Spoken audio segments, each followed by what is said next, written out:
Պարոն Հակոբյան, ինչ վճիռ կայացրեց դատարանը։ Դատարան որոշումը հրապարակեց, կալանք 2 ամիս ժամկետով,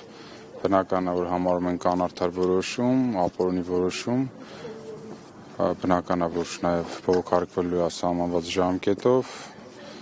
պարոն Գալստյանը, ինչպես ասացի, իրան մեղավոր չի ճանաչում, փոխանցել է, որպեսզի հայտնենք, որ իր համար պատիվ է Նիկոլի իշխանության ժամանակահատվածում, այս բռնաճնշումների ժամանակահատվածում